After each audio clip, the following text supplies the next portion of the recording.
Le invito a orar.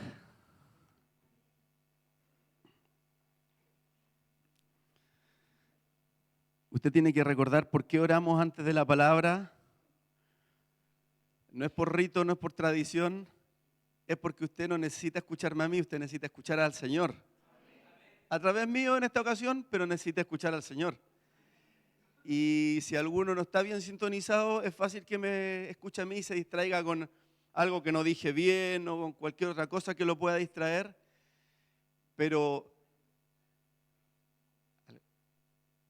algunas hermanas me decían que escuchan nuestro estudio los días miércoles y las que escucharon, y para los que no escucharon se los digo, algo que estábamos diciendo, cuando alguien está en la iglesia y está recibiendo del que está al frente, hace un momento atrás era de Lili, era también del hermano José, usted le tiene que, y ahora va a ser a través mío, usted le tiene que decir al Señor, Señor, lo que decíamos el miércoles, ayúdame a verte a ti en mi hermano que está al frente. Amén. Por eso vamos a orar. Amado Padre Celestial, aquí estamos agradecidos de estar en tu casa, en tu presencia, en comunión contigo y en comunión unos con otros, Señor. Gracias porque somos todos defectuosos, fallidos. Señor, tú nos conoces. Todos nosotros nos descarriamos como ovejas, cada cual se apartó por su camino, pero por tu misericordia nos has reunido, nos has congregado y nos tienes aquí, Señor, por tu gran amor.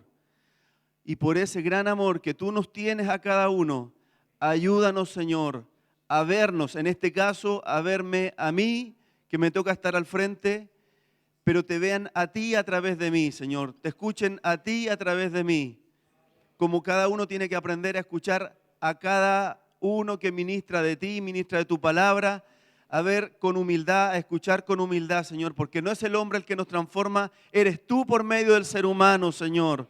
Eres tú por medio de estos vasos de barro que te complace usar, Señor. Por eso te rogamos que nos hables, que nos enseñes, que nos dirijas, como el buen pastor que tú eres, a este rebaño que a veces somos ovejitas un poco extraviadas, pero tú sabes guiarnos bien, Señor. Tú nos sabes llevar al crecimiento, a la madurez. Gracias, Padre, por tu amor, por tu presencia en este lugar y por Jesucristo, nuestro Señor, que vive y reina por siempre. Amén. Amén. Vamos a leer la escritura que está en Efesios 4, versículo 6.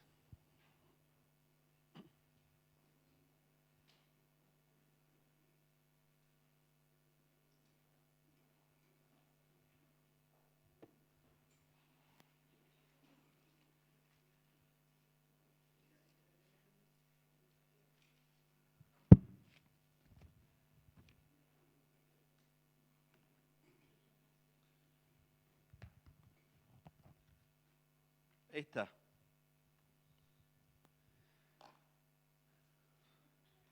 Leemos entonces Efesios 4:6 en el nombre del Señor.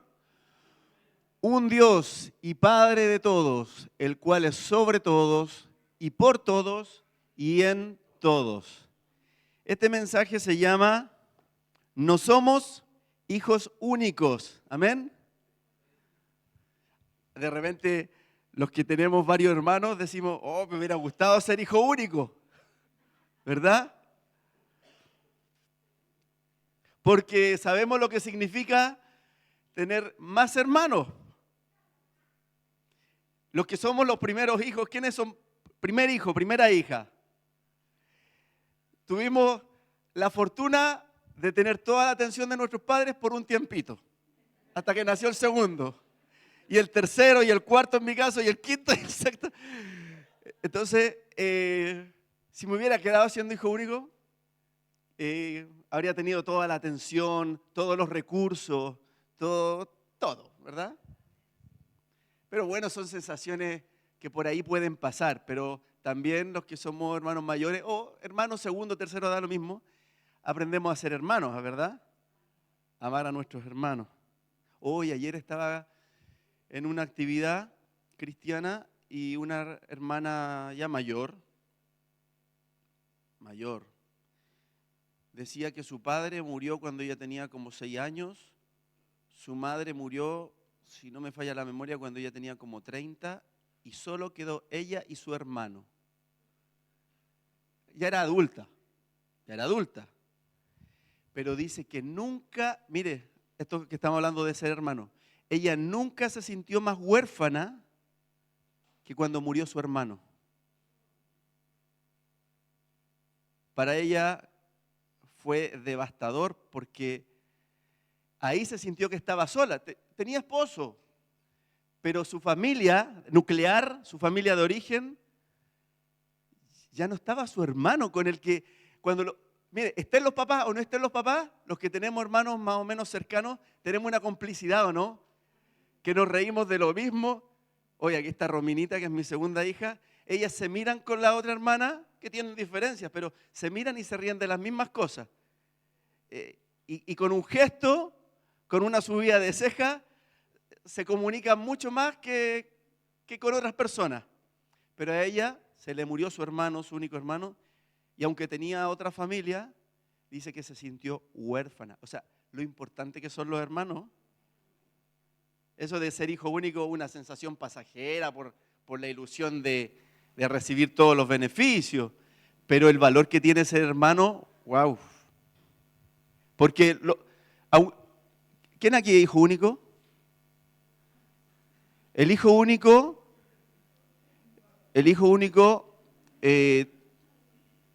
tiene la desventaja, o sea, tiene la ventaja que tiene toda la atención de sus papás, pero el hijo único se le mueren sus papás, que es la ley de la vida, ¿verdad? A los hijos únicos se les mueren los papás y solo les queda la familia que formaron, si es que formaron familia. Pero no les queda otro nexo, otro cable a tierra con esa otra gente que se crió con él, con ella. Está esa desventaja. Ahora, qué hermoso, dice el Salmo, Él hace habitar en familia a los desamparados. Así que los que levantaron la mano de hijo único deben saber que aquí tienen una familia. Tienen hermanos y hermanas. Aunque no hayan tenido hermanos físicos, tienen hermanos espirituales y muchos. Y esa cercanía también se puede desarrollar. Se tiene que desarrollar.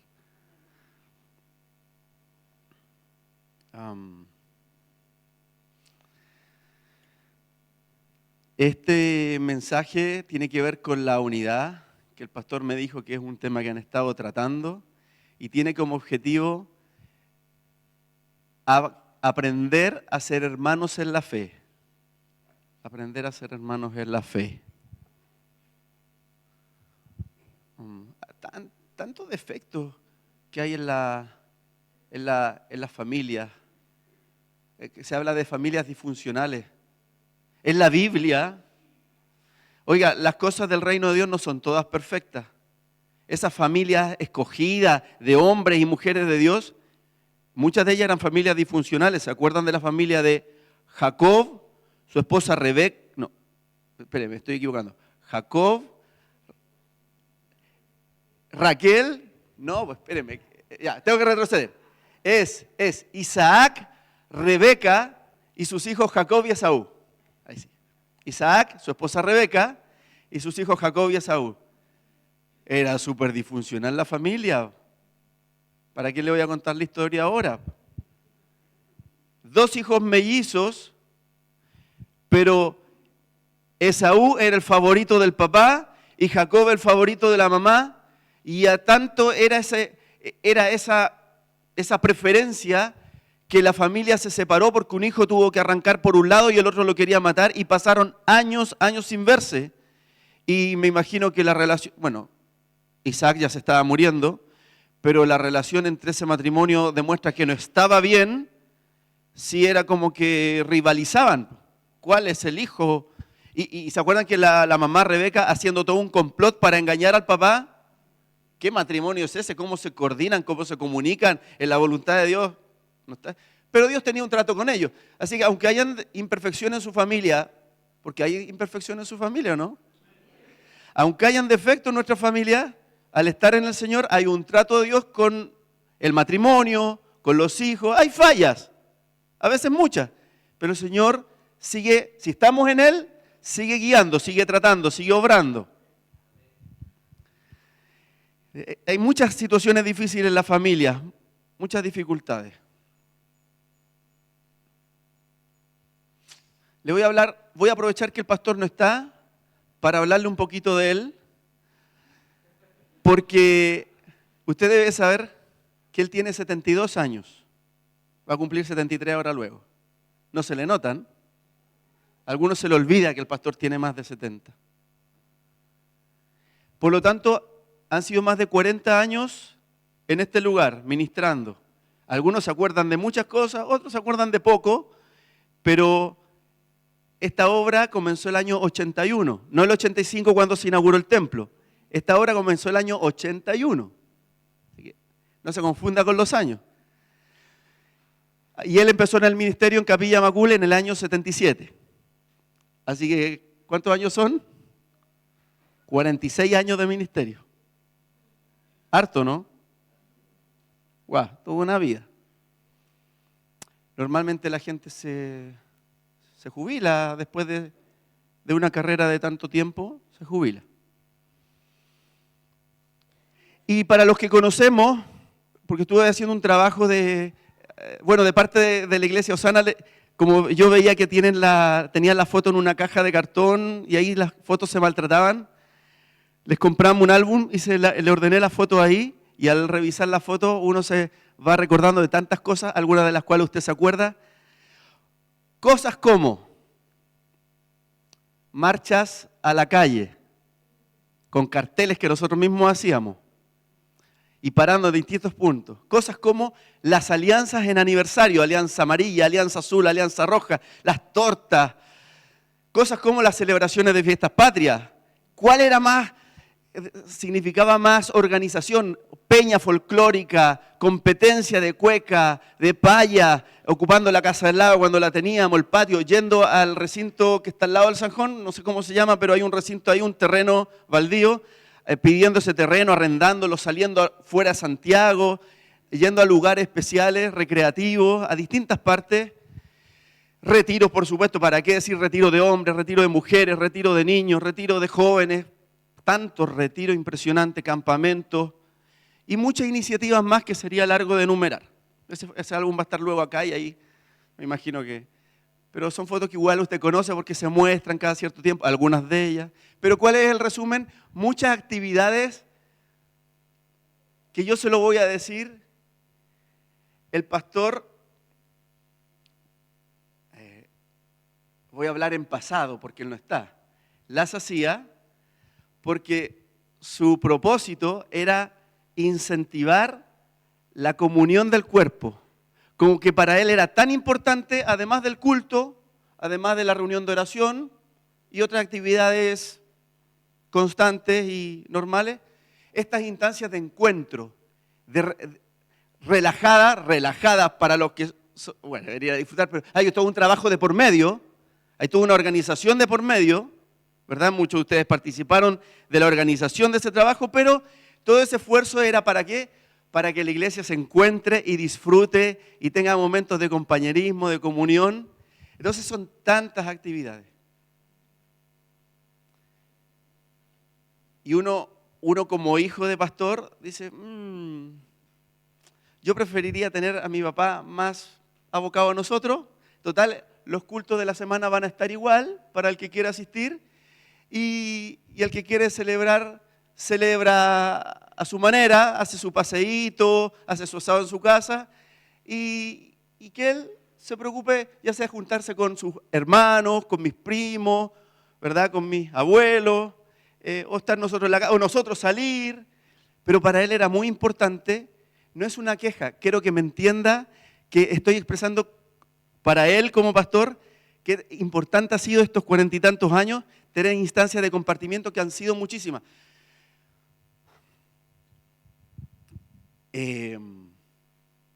Entonces uno, así como hermano mayor que tiene 5 hermanos más que tiene que aprender a ceder, también tiene que aprender a ceder. Bueno, el papá es pastor y considera que es importante hacerlo y bueno, en vez de rebelarme y yo, mi papá que anda en otra, lo apoyo.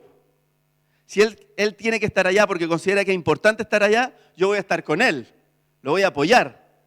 voy a ayudarle en la organización de ese paseo, de esa celebración, del stand de los distintos stands, de las marchas, de los carteles, estar. Bueno, eso es algo que a mí me pasó personal y es una historia diferente que, ya que le estoy compartiendo esto, quizás por eso soy pastor, porque desde muy pequeño admiré tanto a mi papá, lo que él hacía, su dedicación, y desde muy pequeño, desde antes de tener conciencia, asumí que él no estaba tan presente en la casa, no es que no estuviera, pero tan presente como mi mamá en casa, no estaba tan presente, y él salía, iba, hacía esto, que como que muy chiquitito fui internalizando de que si yo quiero estar con él, que para mí es importante estar con él, yo tengo que estar donde él está. Yo tengo que hacer lo que él hace. Si es importante la celebración de fiestas patrias, yo la hago con él porque quiero estar con él. Y no salgo perdiendo, disfruto con los hermanos, pero hay un anhelo especial de estar cerca del papá, porque uno lo ama y lo necesita y lo valora. Y además le está ayudando. Eso, un cierre tenía que ver conmigo. Pero le digo otra cosa, ahora yendo a esto de las actividades para encontrarnos, para compartir. Fíjese que yo como pastor hago pocas cosas allá en Puente Alto. O sea, yo no soy del mismo tipo de pastor que mi papá ha sido acá, no soy del mismo tipo de pastor. No me preocupo tanto de organizar actividades de esparcimiento. No es que no hayamos hecho, en los bautismos, ahí se va a un lugar especial, pero no. O sea, para mí no existe posibilidad de organizar stand en fiestas patrias y que haya mote con huesillo y empanada. No es que nunca lo hagamos, pero no es prioritario. No digo que para mí va a ser prioritario, pero de alguna forma siempre tuvo eso muy presente. O sea, yo veo el ministerio de otra forma, porque lo estoy haciendo en otro lugar y en otra realidad. Pero también, ¿qué le quiero transmitir con esta diferencia? Que si para el pastor ha sido importante hacerlo acá, estos años, es porque él entiende algo, que la iglesia necesita, además del culto, donde adoramos a Dios y recibimos una palabra y nos saludamos en poco tiempo, que estas instancias, estas oportunidades de encontrarse estén y se puedan aprovechar. Nunca son obligatorias, algunos no vienen y también, o sea, es algo casi voluntario, pero por lo menos que esté para que el que quiere se encuentre con su hermano y lo aproveche.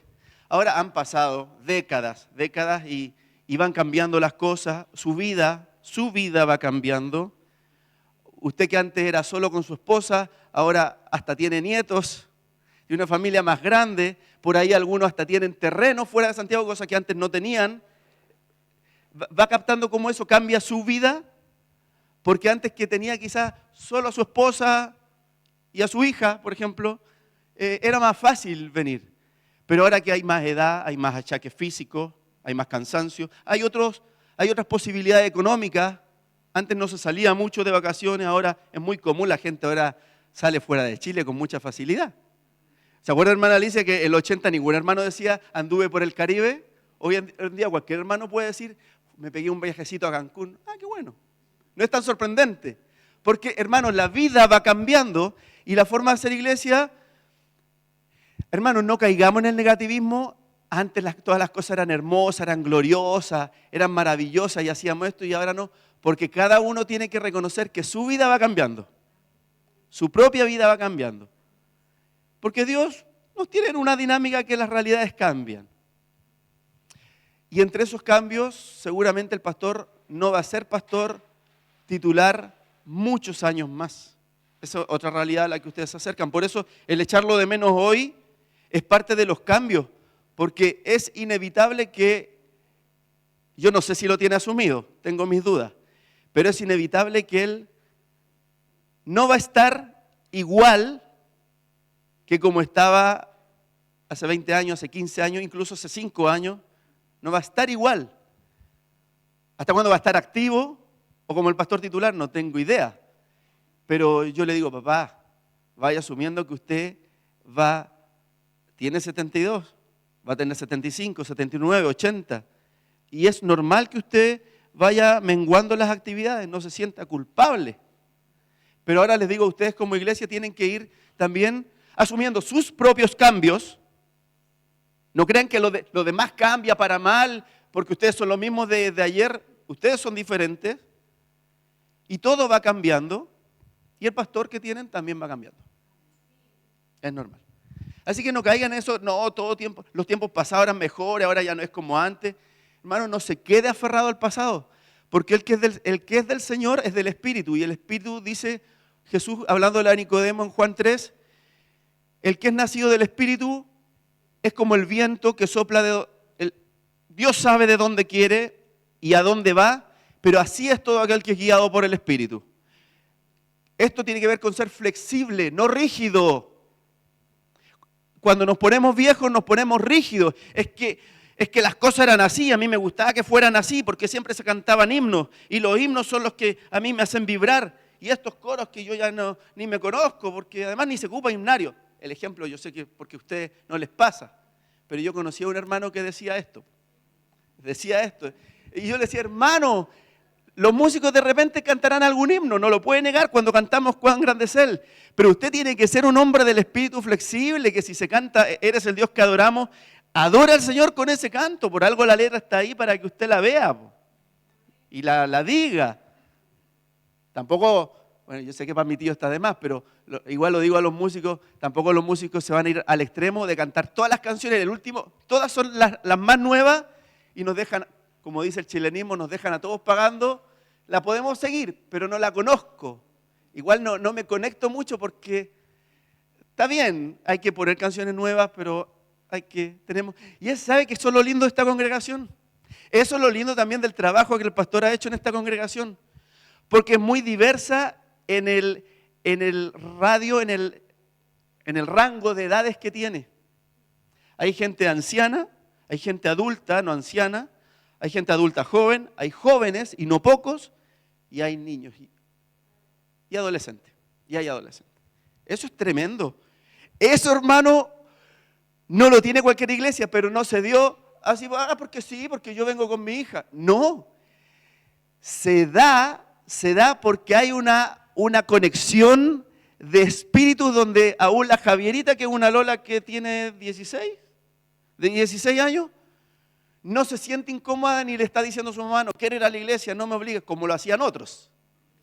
Sino que ella se halla, no tiene los mismos temas de interés que nuestra hermana Rosita, pero se halla, o sea, sabe que su hermana Rosita es su hermana en Cristo.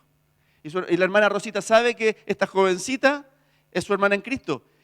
Es un resultado de años, pero natural, de lo que Dios hace en medio de su pueblo. No es casualidad que somos una iglesia transversal en edad. Es producto de todo lo que se ha sembrado y lo que Dios ha hecho, de la vida que ha producido en los corazones de los más jóvenes, como de los más antiguos que permanecen, que perseveran. Aquí hay un tema de fondo respecto a esta palabra, que no podemos caer en ese orgullo de que los que son mayores, rígidos, porque las cosas así y me gustan así y yo las entiendo así y no salgo de aquí, y los demás, los que hacen las cosas diferentes, están mal, orgullo, ni el que es joven, puro criticando a los mayores porque son asá, porque esto otro, porque no entienden, porque siempre de la misma forma. Ni los más jóvenes, ni los más adultos se la saben todas, ni tienen la razón en todo.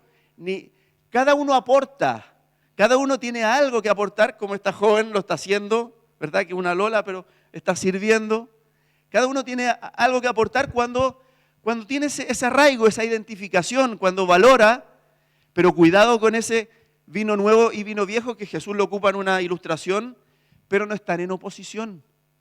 Porque cuando yo escucho gente demasiado renovada, de ciertas líneas eclesiásticas, unas líneas demasiado renovadas, cualquier cosa lo califican de religión, religioso, odre viejo, vino viejo, pero parece que no han leído bien esa ilustración de Jesús, que habla que el vino nuevo es deseable, pero dice, pero el vino viejo es mucho mejor.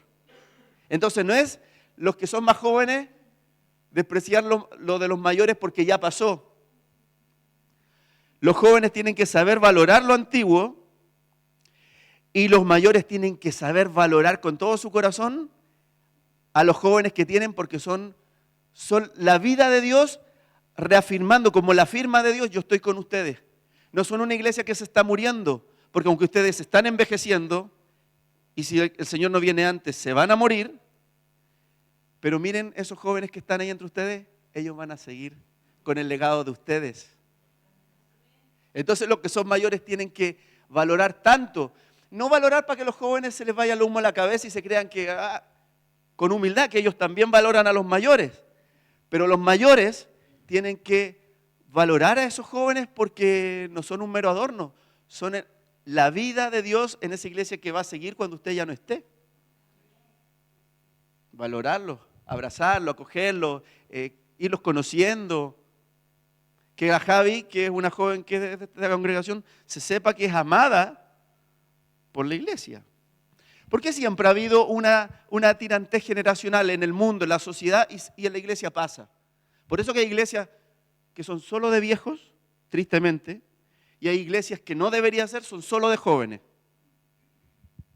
Que es un error garrafal.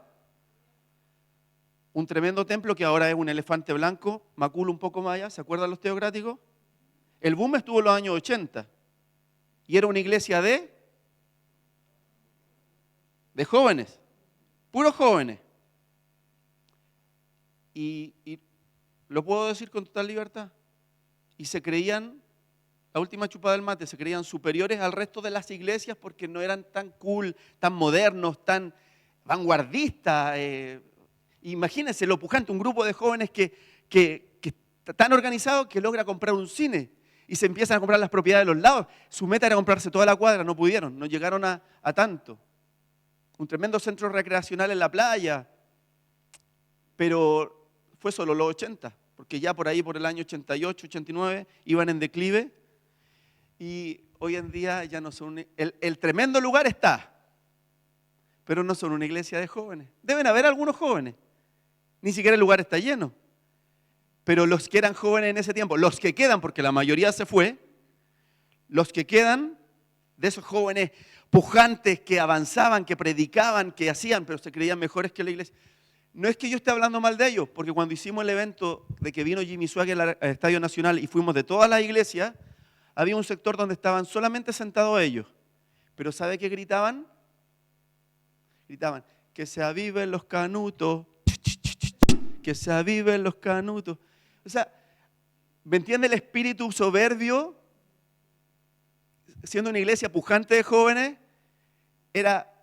los demás están retrasados, son retrógrados, no se renuevan, no como nosotros que somos cool. El Señor los logró respaldar un tiempo, pero el orgullo, que es lo que derriba muchas veces el ministerio, los tiene ahora como un gigante, un elefante blanco en el edificio, poca gente. Y los que eran jóvenes, pujantes, llenos de fuerza y de agresividad en ese tiempo, de avanzar, de conquistar, de predicar, de creer que ellos las sabían todas, ya no son esos jóvenes. Son gente, no quiero decir viejo, pero de 60 años, gente mayor. Qué paradójico, qué paradojal, hay que tener cuidado con qué hay en el corazón, porque acá también hay jóvenes. Hoy en día faltan muchos, pero hay jóvenes. Pero el joven no puede creerse superior a los que estaban antes. ¿Por qué esto, hermano? Qué bueno que me pasó este micrófono, tío, porque es igual que la posta. La carrera de relevo, que es una de las carreras estrellas de las Olimpiadas. 4 corredores, 200 metros planos cada uno. Son rapidísimos, pero llevan en la mano esta posta o testimonio. Mira el nombrecito que se manda, el palito que llevan, el testimonio. ¿Hay algo espiritual ahí? El que creó esa competencia comprendía cómo funciona la vida cristiana. Seguramente fue un cristiano el que inventó esa competencia, esa carrera. ¿Me sigue bien? Entonces corre el primer corredor con el testimonio en la mano, y ese momento de pasarle el testimonio al otro es crucial. Pero en la vida cristiana, la posta o testimonio, si alguien es muy soberbio, Si alguien cree que él por sí solo es el que tiene la revelación, el que se la sabe, el que renueva la iglesia, el que hace las cosas bien, el que mejora todo, se le cae la posta. Ve que a veces al que se le cae, porque aunque sean los 4 más rápidos, si se les cae, normalmente, no siempre, pero normalmente pierden la carrera. Menos mal que a veces son tan rápidos que lo recogen y logran remontar. Pero normalmente si se les cae el testimonio, ese equipo perdió la carrera. Mire la palabra que viene. El que es muy soberbio es fácil que caiga en la apostasía. Y apostasía significa dejar la posta, dejar el testimonio. Porque hermano querido, a ustedes los que son más jóvenes, si ustedes están en los caminos del Señor es porque han recibido el testimonio de otros. Ustedes no lo recibieron por revelación o por osmosis, por revelación directa de Dios. Mire, incluso el apóstol Pablo, que recibió una visión y cayó al suelo y Dios le habló directamente a él y los demás no entendieron, los compañeros que iban con él, incluso el apóstol Pablo tiene que reconocer que no fue solo la visión personal lo que le hizo rendirse a Cristo. Él tenía el testimonio de Esteban, porque él dice que cuando estaban apedreando a Esteban, Saulo era un joven que estaba viendo cómo apedreaban a Esteban y cómo Esteban decía, veo los cielos abiertos y al Hijo del Hombre sentado a la diestra del Padre, y aunque estaba recibiendo los peñascazos que lo iban matando, él veía la gloria y Saulo, con desprecio a ese cristiano, pero está recibiendo el testimonio que lo marcó. Aún los años que fue perseguidor, él no se pudo olvidar de cómo murió Esteban. No con desesperación, murió con el testimonio, así. Con gozo, con paz, con su rostro brillando. Ese testimonio lo recibió. Y además hay otro testimonio que Saulo entró después de la visión de quedar ciego, que Jesús le habló, entró destruido a la ciudad de Damasco, se encerró en una casa y Dios le habló a un cristianito, a un hermano que no se vuelve a nombrar en la Biblia, como usted y como yo. ¿Cómo se llamaba? Ananías. Y le dice, ve, anda a esa casa, porque ahí está Saulo y tú vas a orar por él. Entonces también recibió el testimonio de ese Ananías que le dijo, golpeó la puerta y dice, cuando ve a Saulo dice, hermano Saulo. Cuando Dios le habló a Ananías, Señor, ¿cómo me mandas donde él si él es tú sabes que es un perseguidor? Y Saulo iba a Damasco a matar cristianos. Y Ananías dice, me manda donde él que nos quiere puro matar. Ve, porque instrumento escogido me es este. Y cuando le tenía susto, normal, pero es obediente, es sujeto Ananías a Dios y le cree al Señor, aunque está arriesgando su pellejo. Y cuando llega le dice, hermano, o sea, le está hablando en fe y le está hablando desde el testimonio de amor de Cristo. Y ora por él, se le va la ceguera y Saulo es lleno de la presencia del Señor. Por lo tanto, Saulo no se convirtió solo por una visión personal, subjetiva. No es que Dios solo me habló a mí, trató conmigo. A veces nuestro testimonio es muy individualista. Dios me habló, Dios me dijo, yo te tengo apartado para cosas grandes, yo quiero que tú vayas a las naciones, que tú. Ya, está bien. Pero el testimonio siempre lo hemos recibido de otros. ¿Ah? Una abuela, un padre, un amigo, un tío. No sé, siempre hubo gente que nos sembró a nosotros. Y buenos testimonios que vimos en esos cristianos, por eso hoy día estamos en su camino. Entonces uno no puede caer en esa soberbia de que Dios me llamó a mí y yo voy a conquistar el mundo con el Señor, me llamó a cosas grandes. Sí, pero tiene mucho que ver con tu vinculación al cuerpo. Porque si caes en la soberbia de los teocráticos, ese propósito, perdón, pero voy a ser muy claro, no se va a cumplir en ti. Porque la humildad es crucial para la vida cristiana. Sí, el Señor nos ha llamado a cosas grandes, pero no te, como dice la expresión, no te cuentes solo, porque tiene que ver con el cuerpo, con la unidad y ojo, con esta valoración intergeneracional. Los que somos más jóvenes tenemos la oportunidad de hacer las cosas diferentes, pero con humildad. Nosotros no somos la última Coca-Cola del desierto, ni la cuarta persona de la Trinidad. Los que tenemos toda la revelación y sabemos porque yo sé, o estudié, o porque he leído, porque estuve en ese seminario. No, que bueno, todo nos edifica, pero la actitud del corazón es fundamental. Hay gente que no tiene tanto conocimiento, pero es tan humilde y es de tanta bendición. Así que unidad entre generaciones. Mire, lo que necesitamos para la unidad en Cristo es primeramente negación a uno mismo. Negación a uno mismo. No sé si el orden es lo importante, podría ser este el número 3, pero le quiero hablar de 3 cositas. Primero, negación a uno mismo, como dice en Filipenses 2, ¿2 cuánto? 2:4. No mirando cada uno por lo suyo propio. De hecho, en Corintios, cuando habla del amor, que es fundamental, dice que el verdadero amor no busca lo suyo. No busca lo suyo, lo egoísta. Cuando dice no mirando cada uno por lo suyo propio, es cuando usted tiene la oportunidad de ser cuerpo, de ser iglesia, usted cede, usted sabe que todos son distintos, pero usted ama aún en esa diferencia, que el otro no es como usted, no le saluda igual, no reacciona igual, si le toca hablar, yo no habría dicho eso, pero usted lo ama. Usted lo ama. Y por eso cede. Y cuando sirve, a muchos de los que estamos aquí, no sé si a todos, pero a muchos de los que estamos aquí nos ha tocado servir. Y servir es una bendición cuando uno lo hace con el corazón correcto, porque uno tiene que ceder a uno mismo. Porque a veces uno sirve de mala gana, como refunfuñando, con molestia. Los demás deberían estar aquí, siempre estoy yo y me toca a mí. Yo creo que si está en esa, mejor no lo haga, pero si puede hacer el cambio y decir, Señor, perdóname, lo estaba enfocando mal, pero lo hago con gusto por mis hermanos. Ojalá que tú toques el corazón de otros para no ser el único, si es que fuera el único. Pero gracias, Señor, gracias, lo hago por amor a ellos, esto que estoy haciendo. Entonces, eso es, no mirando por lo suyo propio, sino que también por el bien de otros. Todos, no sé cómo lo están haciendo con el break, si lo compra la iglesia, si llegan donaciones voluntarias, pero eso es lo mismo. Voy a llevar esto para que mis hermanos compartan.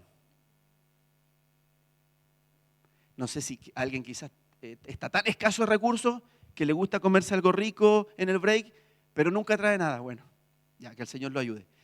Pero si la realidad de la mayoría es que uno siempre, si tiene voluntad, puede buscar algo, o preparar un quequito, comprar unas galletas, incorporar un jugo, porque hoy día no vi ningún jugo, incorporar un jugo, lo voy a traer. ¿Por qué? Porque miro también por lo de los otros.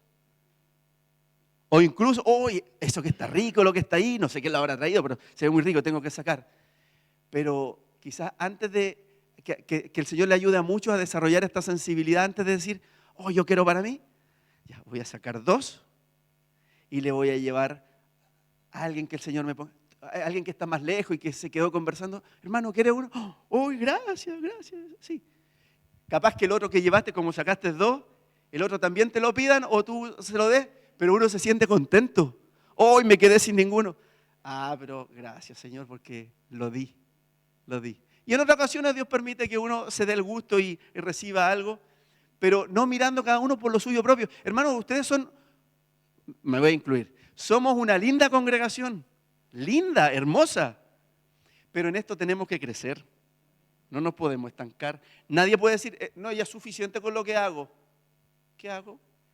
Yo creo que si lo analizamos a fondo, no hago nada. ¿Qué?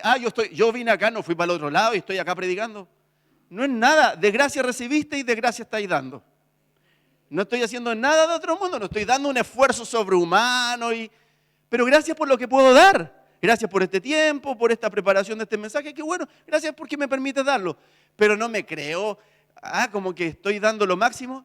Yo y usted tenemos que crecer en que en el Señor siempre podemos negarnos más a nosotros mismos y pensar más en el otro, porque así se crece en la comunión. No sé si en los años que vengan por delante el pastor y los líderes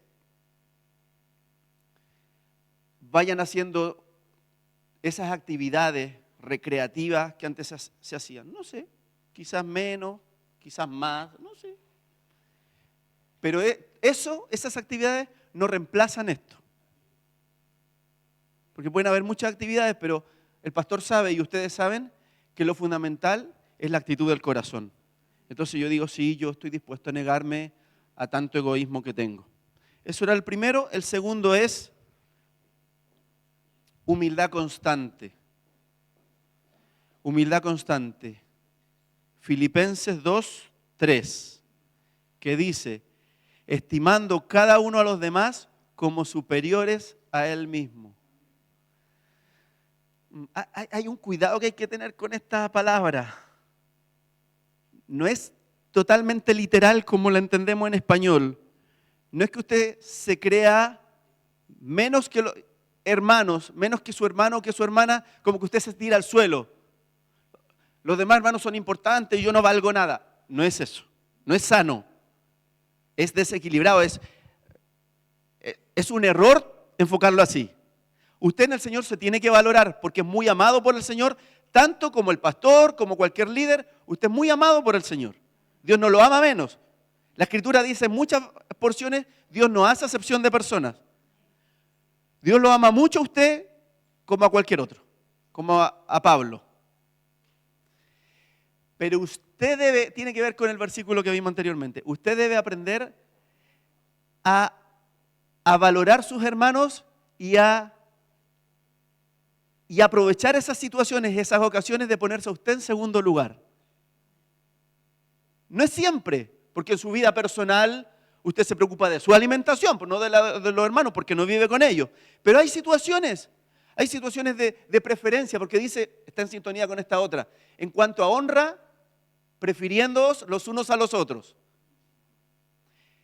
Tiene que ver con que no haya competencia dentro del reino de Dios, porque el mundo está saturado de competencia, que me abro paso a codazo, incluso a costa de dejar mal al del lado, de mentir, de calumniar, de robar.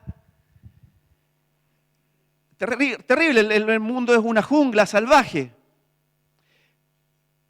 Pero esa tendencia humana debemos cuidar que en la iglesia, no porque haya cierta estructura, cierto orden de que quienes presiden, quienes predican, quienes lideran, la hermandad no está en una carrera de competencia por quién brilla más. Dice en la carta a los Filipenses, dice Pablo, ruego a Evodia y a Síntique. Ruego a la hermana tanto y a la hermana tanto que sean de un mismo sentir. Porque parece que las dos, para que las nombre, porque las dos tenían liderazgo, tenían influencia. Entonces cuando usted tiene un grado de influencia, dice, ¿y por qué el otro brilla más que yo? Para adentro, uno lo piensa para adentro. ¿Y por qué el otro le da? Si yo también, todos saben que tengo una influencia, tengo un liderazgo, una importancia. ¿Pero por qué la nombran a ella nomás y a mí no? Entonces ahí la palabra del Señor, tú sé humilde, tú en cuanto a la honra deja que reconozcan al otro. Si tú no estás en una carrera por recibir más reconocimiento, más jineta, esos son los criterios del mundo. Tú tranquilo, tú sirve con gozo, porque algunos hasta se amargan, no me reconocieron lo suficiente, así que me amargué. No, prefiere a tu hermano, porque si lo están honrando, tiene sus méritos y tú reconoces sus méritos, valóralo. Tranquilo. Y el Señor en su momento te exaltará, porque el que se humilla. Entonces, ya me entendiste. No es tírate al suelo, tú no vales nada. No es eso. No es eso. Es valora a tu hermano. Y no solo individual, sino que traten de captar este sentido de cuerpo. Valora a tu iglesia, valora a la hermandad. Ten en cuenta que el colectivo iglesia, en cierto sentido, es más importante que tu individualidad. El que tú puedas contribuir a que la iglesia, la comunidad esté bien, bajo el criterio de Dios, es más importante que ese criterio en el que todos vivimos en este mundo, que primero yo. Lo importante, yo me preocupo por mí, por mi futuro, por mis proyectos, por mis deseos. Para algunas cosas se entiende. Pero en la lógica del reino de Dios, no es ese el criterio que te domina. Tú ves por tus intereses en tu vida en muchos aspectos, pero en el reino de Dios tú pones en segundo lugar tus deseos personales por el bien del colectivo iglesia. Por eso que si puedes, perdón el ejemplo tan básico, tan simple, pero por eso que si tú puedes contribuir con un quequito, lo haces con gusto. Ya no pudiste contribuir con un quequito, porque no alcanzaste, no era que no tuvieras plata, no alcanzaste a prepararlo. Pero dices, puedo sacar 3, pero no son para mí. Y sacas y llevas a otros que están lejos, como te dije delante, de que ves a los demás y entiendes que los demás son como colectivo más importante que tú, porque cuando Cristo venga, no viene a buscar a llaneros solitarios, viene a buscar a su iglesia como cuerpo. Dios viene por mí y me viene a buscar a su iglesia y tú tienes que ser parte de esa iglesia. Y si puedes entender que hay un llamado a servirla porque tú eres bendecido y estás honrando a Dios con eso, tu vida está siendo bendecida grandemente, porque estás sirviendo a Dios, estás trabajando para Dios desinteresadamente, no por jinetas, no por reconocimientos, por aplausos, lo estás haciendo por amor a Él y a su pueblo. Tienes una tremenda oportunidad de servir. Más en estos años que te estaba diciendo al comienzo que el pastor lo tenga asumido o no, yo creo que hasta cierta medida sí, le debe costar un poco, va en declive. Pero tienes que servir con el espíritu que Él mismo ha servido todos estos años, po. No de ser la estrella y ustedes como son mi iglesia sírvanme a mí y pónganme una alfombra roja y a cuál hermanos van a ser mi guardaespaldas y a cuál hermana va a ser mi secretaria para que quien quiera hablar conmigo se agende con un mes de anticipación. Si has visto cómo el pastor ha servido, suéltate de esos criterios que todos los tenemos. Por eso estoy hablando de esto. Un tanto egoísta, de que quiero ser, de que quiero que me reconozcan. Dios va a honrar a los que le honren a Él. Pero suéltate del egoísmo que es una traba. Entonces, primero era negación a uno mismo. Segundo era humildad constante. Eso tiene que ver con perdonar constantemente. Perdona a tu hermano. Evodia, perdona a Sintique. Sintique, perdona a Evodia. No vivan con esa reticencia la una a la otra o el uno al otro. Pedro a Juan. Porque estamos en la misma iglesia, pero no nos pasamos del todo. Dice, les ruego que sean de un mismo sentir. Así como Lili decía, una sonrisa y uno la debe provocar. Tú decides perdonar a tu hermano. No estás esperando que él te venga a pedir perdón. Tú decides perdonarlo y yo no le tengo ninguna cuenta pendiente. Y somos cuerpo y seguimos adelante. Y si en algo lo puedo preferir a él que sea honrado, lo prefiero. Póngalo a él, pastor. No, yo lo voy a apoyar. Considérelo. Es un lindo hermano, tiene talento, etcétera, etcétera. Y el último es andar en luz. Quizás el primero. El orden no era lo importante, pero el tercer elemento es andar en luz. Quiero ir terminando, pero andar en luz. Los otros tenían que ver con la actitud que asumimos hacia los demás, súper bien. Pero no nos sirve de nada esforzarnos por amar a los hermanos si en nuestra relación con Dios, guardamos pecado personal. Dios es luz y no hay ninguna tiniebla en Él. Entonces usted no puede amar a sus hermanos y ser el hermano más acogedor, más sociable, más amigable y andar en pecado.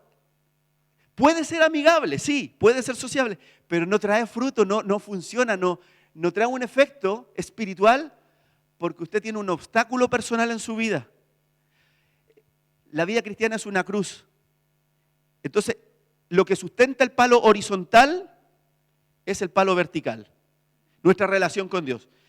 No existe buena relación con los hermanos, nivel horizontal, si no está sostenido por nuestra relación con Dios, el amor que Él nos da a nosotros y que yo me rindo a Él porque sé que tengo pecado, ¿verdad? Sé que fallo, pero me arrepiento. Porque, hermano, puse acá, si no valoramos la santidad, de nada nos sirve llevarse bien con otros. Quizás este era el primer punto. Es lo básico para los demás. Esto es algo personal, no es para que nadie ande juzgando al otro, pero uno sabe, si no estoy bien alineado con Dios, si no amo la santidad en lo íntimo, como dice el Salmo, he aquí tú amas la santidad en lo íntimo. Si yo no estoy alineado con Dios, no se frustre porque no son los más unidos con los hermanos y los más apañadores, porque sin la relación con Dios, esas relaciones horizontales son pura hipocresía. Son esfuerzo humano por llevarse bien, pero siempre llega hasta por ahí nomás.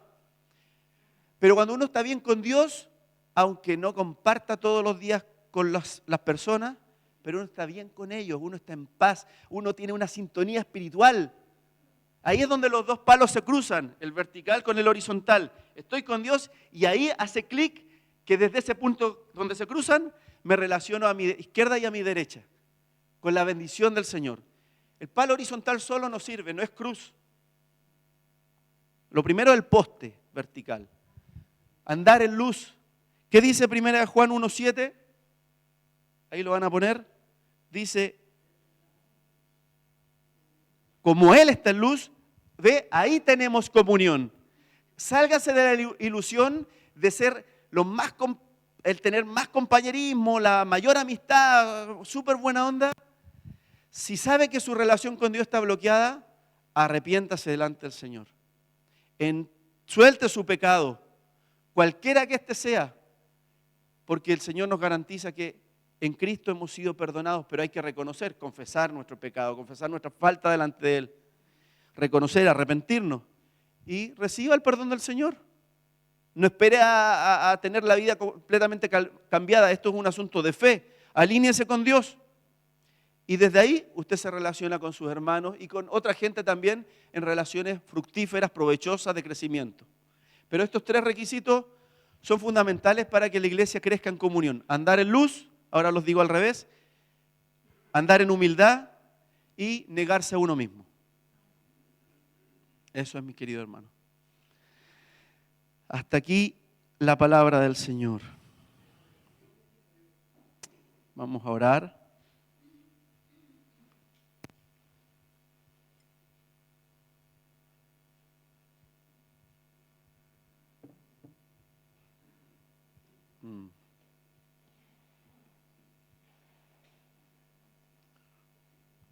Después de haber escuchado la palabra del Señor, usted tiene la oportunidad de hablarle al Señor, de responderle, de decirle. Si Él le ha hablado, respóndale.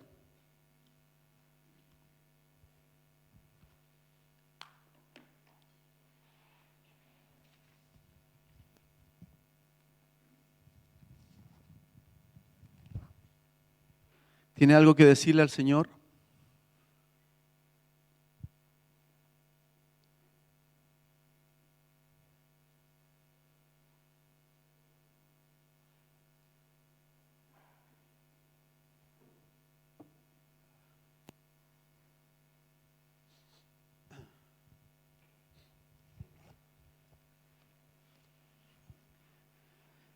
Si andamos en luz como Él está en luz, tenemos comunión.